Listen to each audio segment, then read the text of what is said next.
మన హీరో యువ సామ్రాట్ అక్కినేని నాగార్జున సారుకు రేవంతం రెడ్డి సారు ఇచ్చిండో షాకు. అగ్గో శాఖ గిదెక్కడి శాఖరు నేను ఎన్నడినలేదు ముచ్చట. ఏంది ఆ కథ అని అంటారా? అయితే ఈ స్టోరీ పురాగా చూడుండ్రి మీకే తెలుస్తుంది. ఇక ఇప్పుడు చేస్తారు పని, అప్పుడు చేస్తారు, ఇక చేస్తారు, అగ చేస్తారు అని చెప్పి దగ్గర దగ్గర 10 సంవత్సరాల నుంచి నాన్సుకుంటూ వస్తున్నటువంటి ముచ్చటకి ఇవాళ తెరదింపిండ్రు హైడ్రా ఆఫీసర్లు. ఇక ఈ పెద్ద ఆఫీసర్లు తీసుకున్నటువంటి సంచలన నిర్ణయం మీద గుసగుసలు గట్టిగానే పడుతున్నది. ఇక అసలు ముచ్చట్లకు పోతే మాదాపూర్ లో హీరో నాగార్జున గదేనుల అక్కినేని నాగార్జున సార్కు చెందినటువంటి ఎన్ కన్వెన్షన్ సెంటర్ అనేది ఒకటి ఉన్నది కదా, దాన్ని ఇలా కూలగొట్టిల్లన్నట్టు. ఇక కూలగొట్టే ప్రక్రియను విజయవంతం చేసిండ్రు హైడ్రా అధికారులు.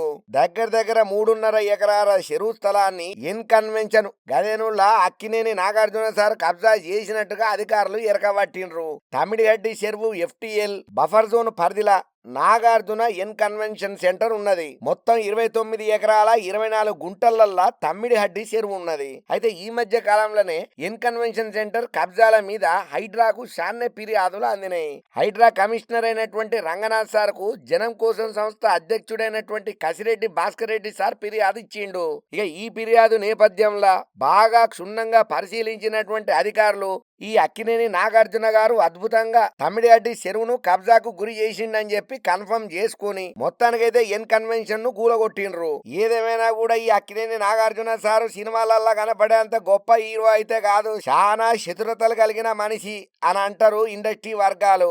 ఎందుకంటే పిల్లికి కూడా బిచ్చం పెట్టిన వాళ్ళ అక్కినేని ఫ్యామిలీ ముందుంటదని అంటారు. ఎందుకంటే వీళ్ళు ఏ దాన కార్యక్రమాలు గాని, ధర్మ కార్యక్రమాల్లో గాని, సమాజంలో గాని, వ్యవస్థలో గాని, దేశంలో గాని ఎవరికి ఎటువంటిది వచ్చినా కూడా ఏ మాత్రం వీళ్ళు సహాయం చెయ్యరు. ఎంతసేపు వాళ్ళకు వాళ్ళు కుండ చదువుకునే పనులనే ఉంటారు తప్ప ఎవరికన్నా విరాళాలు ఇచ్చినట్టు గాని, ఎవరినన్నా ఆదుకున్నట్టు గాని ఏ కోసానా వీళ్ళు ఎవ్వరు కూడా కనపడదు. ఇది వాళ్ళ నాయన అక్కినేని నాగేశ్వరరావు నుంచి వస్తున్న ఆచారమేనంటారు చాలా మంది వీళ్ళను దగ్గర పండి చూసిన వాళ్ళు. అయినా ఈయన దానం చేసిండా, దానం చేయలేదా, మంచి చేస్తాడా, చెడు చేస్తాడా అనేది ఎవరికి అవసరమైన విషయం కాదు. దాన ధర్మాలు అనేది ఎవరికి వాళ్ళు విచక్షణ, ఎవరికి వాళ్ళకు ఉన్నటువంటి కృతజ్ఞత, అంకిత భావం, వాళ్ళలో సేవ చేయాలనే గుణాలను బట్టే ఉంటాయి. అది మనకు అనవసరమైన ముచ్చట. కాకపోతే ఈ కబ్జా అనేది ఏదైతే ఉన్నదో ఇది చాలా తప్పు మాట.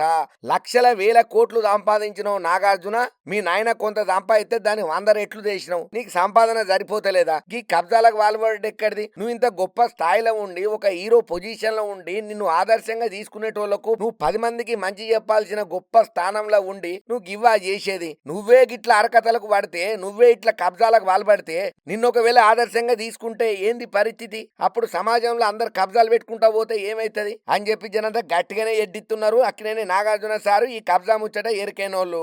ఎంతైనా కూడా పరసొమ్ము పాము వంటిది. అందులో గవర్నమెంట్ సొమ్ము అంటే అది ప్రజల సొమ్ము లాంటిది. కానీ ఇట్లా కబ్జా పెట్టుడు మాత్రం చాలా తప్పు మాట. అంటే ఎవరో అధికారులు వచ్చి నువ్వు ఇట్లా కబ్జా చేసినావు అని చెప్పి కూలగొట్టేదానిక నువ్వు తేలిగుట్టిన దొంగలెక్కున్నావు అని అంటే నీది ఏం కథ అని చెప్పి గట్టిగానే ట్రోల్ చేస్తున్నారు అక్కినేని నాగార్జున సార్ను. ఇక ఇదంతా ఒక పక్కన ఉంటే ఈ అక్కినేని నాగార్జున సారు కేసీఆర్ సార్ కు బాగా దగ్గర పంటున్నాడు. వాళ్ళతోని మంచిగా జోగోడు భాగం లెక్క మంచిగా తిరుక్కుంటా దావతులు కూడా బాగానే చేసుకున్నాడు. వాళ్లకు మనోనికి మస్తు రిలేషన్ ఉన్నది. ఇండైరెక్ట్ గా వాళ్ళిద్దరు మంచి స్నేహితులు.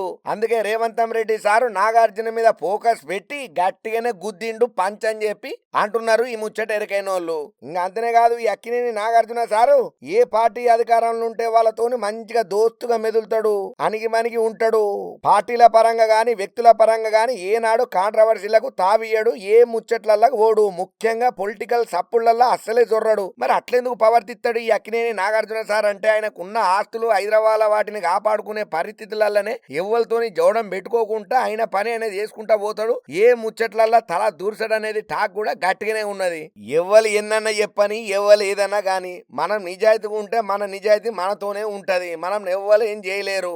ఎన్ని ప్రభుత్వాలు వచ్చినా, ఎంతమంది అధికారులు వచ్చినా మనల్ని టచ్ కూడా చేయలేరు. కాకపోతే సేవ చేసుడు అనేది పక్కన పెట్టి అసలు పక్కనున్న దాన్ని కబ్జా చేద్దామనే ఆలోచనలో ఉన్నారు చూసినావా? ఇసంటోళ్ళు మాత్రం తేరుకోవాలి. ఇప్పటికైనా బుద్ధిగా ఉండి ఇంకెప్పుడు గిసంటి కబ్జాల జోలికి పోవద్దు. అక్కినేని నాగార్జున సార్ మీకు దండం పెడితే, కడుపులో తలకాయ పెడితే, మీ మీద మేము ఎంతో అభిమానం పెంచుకున్నాం, మీ గురించి ఇట్లా వార్తలు వింటుంటేనే మాకు ఉకారం వస్తున్నది, అట్లా చెయ్యక సార్ అని అంటున్నారు అక్కినేని నాగార్జున ఫ్యాన్స్.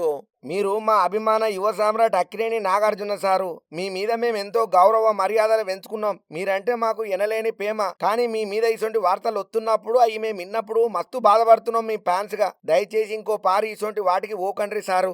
ఎన్ని లక్షల కోట్లు సంపాదించినా కూడా శివరాఖరికి మనం పోయేది 6 అడుగుల బొందలోకే. అది గుర్తెరిగి దయచేసి ఇంకోసారి ఇటువంటి వాట్లకు ఓకుండ్రి. ఒకవేళ ఇంకా ఏమైనా కబ్జాలా ఉన్నది పెట్టినవని నీకేమైనా డౌట్ ఉంటే అది ముందుగానే హైడ్రా సార్లకు చెప్పినవనంటే క్లియర్ అయిపోతే మీ మీద గౌరవం ఉంటది. మళ్ళీ అది కూడా వాళ్ళు ఏరకబట్టి మళ్ళీ వచ్చి అన్నపూర్ణ స్టూడియో దగ్గర చుట్టుముట్టి ఏమైనా తవ్వకాలు పెట్టిల్లంటే మేము సిగ్గుతోటి చచ్చిపోతాం సార్. మీకు దండం పెడితే అట్లా చెయ్యకండి అక్కినేని నాగార్జున సార్ అని చెప్పి అభిమానులు సుతం రిక్వెస్ట్ పెట్టుకుంటున్నారు అక్కినేని నాగార్జున సార్కు. మరి ఇప్పుడు హైడ్రా అధికారులు అయితే మస్తు ఫైర్ల మీద ఫైర్ అన్నట్టే మొత్తం కబ్జాదారుల మీద మొత్తం కట్టడి చేస్తున్నారు. ఇంకా మరి ఇట్లా చూసుకుంటా పోతే రాబోయే రోజులలో ఇంకెంతమంది సెలబ్రిటీలు కబ్జాలలో పాల్గొన్న బాగోతాలు బయటపడతాయో చూద్దాం.